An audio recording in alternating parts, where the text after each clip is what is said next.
సూర్యాపేట జిల్లా అనంతగిరి మండలం పాలారం తండాకు చెందిన భూక్యా కాలియా తన కుమార్తె కళ్యాణి 4.5 లక్షల కట్నం ఇచ్చి ఖమ్మం జిల్లాకు చెందిన ఉపేందర్తో 2017లో వివాహం జరిపించాడు.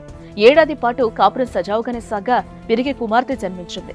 ఆ తర్వాత ఉపేందర్ మంగాపురం తండాకు చెందిన మరో మహిళతో వివాహేతర సంబంధం పెట్టుకుని అదనపు కట్నం తీసుకురావాలని కళ్యాణిని వేధించసాగాడు. ఇతనికి అక్రమ సంబంధంగా వేరే వివాహితతో కూడా అక్రమ సంబంధం ఏర్పరచుకున్నట్టు కూడా ఆ యొక్క నివేదిక ఇన్వెస్టిగేషన్లో పొందుపరచడం జరిగింది.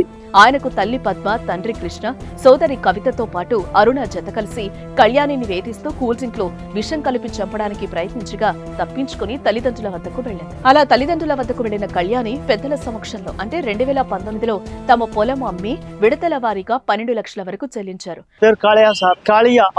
సూర్యాపేట జిల్లా సార్, మండలం అనంతగిరి మండలం సార్, పాలారం సార్.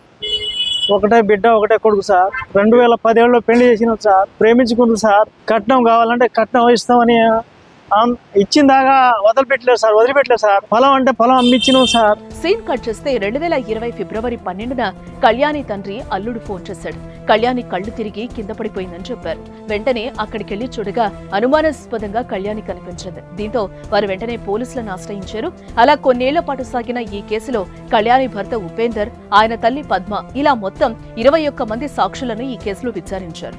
అయితే ఈ కేసులో చివరగా కళ్యాణి భర్త ఉపేందర్, ఆయన తల్లి పద్మపై నేరం రుజువు కావడంతో యావజ్జీవ శిక్షతో పాటు 10,000 రూపాయల జరిమానా విధిస్తూ తీర్పునిచ్చారు ఖమ్మం జిల్లా ప్రధాన న్యాయమూర్తి రాజగోపాల్.